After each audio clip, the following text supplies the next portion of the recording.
नमस्कार। चुनावी समर में आप लोगों का स्वागत है। अमेरिका के फ्रीडम हाउस के बाद स्वीडन के वीडेम इंस्टीट्यूट संस्था ने खोली मोदी सरकार की पोल।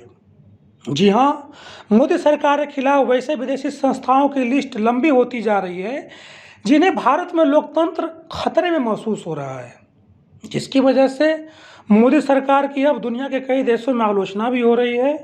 वहीं स्वीडन की रिपोर्ट से यह साफ है कि अब अमेरिका और स्वीडन मिलकर मोदी सरकार पर नकेल कसने का काम कर सकते हैं। आपको बता दें कि बाइडेन के राज में अमेरिका पहले ही सीएए और एनआरसी जैसे मुद्दों पर हमलावर है। साथ ही अमेरिका के फ्रीडम हाउस ने भी कहा है कि भारत में अब लोगों के पास आंशिक आज़ादी है। ऐसे में स्वीडन की संस्था की रिपोर्ट ने आग में घी डालने का काम किया है। दरअसल स्वीडन के वीडेम इंस्टीट्यूट की साल 2020 की डेमोक्रेसी रिपोर्ट जारी की गई है, जिसमें भारत को एक चुनावी तानाशाही वाला देश बताया गया है। इस लिस्ट में भारत को हंगरी और तुर्की के साथ रखा गया है, क्योंकि रिपोर्ट के मुताबिक भारत में लोकतंत्र के कई पहलुओं पर पाबंदियां लगाई जा रही हैं, जिनमें सामाजिक संगठन और अभिव्यक्ति की आज़ादी जैसे पहलू शामिल हैं। इतना ही नहीं, रिपोर्ट में भारत को सेंसरशिप मामले में पाकिस्तान के बराबर बताया गया है और बांग्लादेश से भी बुरी रैंकिंग दी गई है। स्वीडन की संस्था वीडेम इंस्टीट्यूट के रिपोर्ट के मुताबिक जब 2014 में पीएम नरेंद्र मोदी के नेतृत्व में बीजेपी ने सरकार बनाई, तो इसके बाद भारत की रैंकिंग में तेज़ी से गिरावट देखी गई। संस्था ने कहा कि बीजेपी की जीत और उनके हिंदू राष्ट्रवादी एजेंडे के बाद ऐसा हुआ।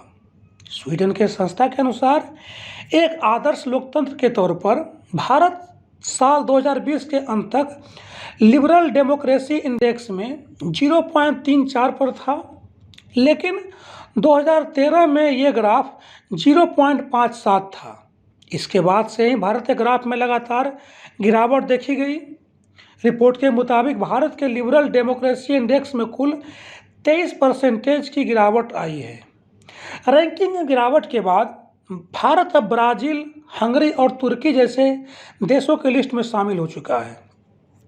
रिपोर्ट के मुताबिक प्रधानमंत्री मोदी के आने से पहले सेंसरशिप के मामले में भारत का स्कोर 4 में से 3.5 था, लेकिन इसके बाद अब यह स्कोर घटकर 1.5 के करीब है, जिसका मतलब यह है कि सेंसरशिप मामले में भारत पाकिस्तान के साथ खड़ा है और पड़ोसी देशों ऐसे बांग्लादेश और नेपाल से भी बदतर है।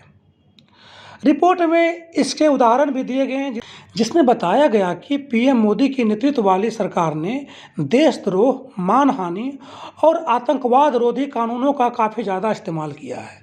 रिपोर्ट के मुताबिक बीजेपी के सत्ता संभालने के बाद 7,000 से भी ज़्यादा लोगों पर आरोप लगाए गए हैं और इनमें से अधिकांश वो आरोपी हैं जो सत्ताधारी बीजेपी के आलोचक थे। इस तरह फ्रीडम हाउस के बाद स्वीडन के वीडेम इंस्टीट्यूट ने मोदी सरकार को पूरी तरीके से बेनकाब कर दिया है। ऐसे में अब उम्मीद यह है कि अमेरिका और स्वीडन मिलकर मोदी सरकार की तानाशाही पर नकेल कसने का काम करें। धन्यवाद।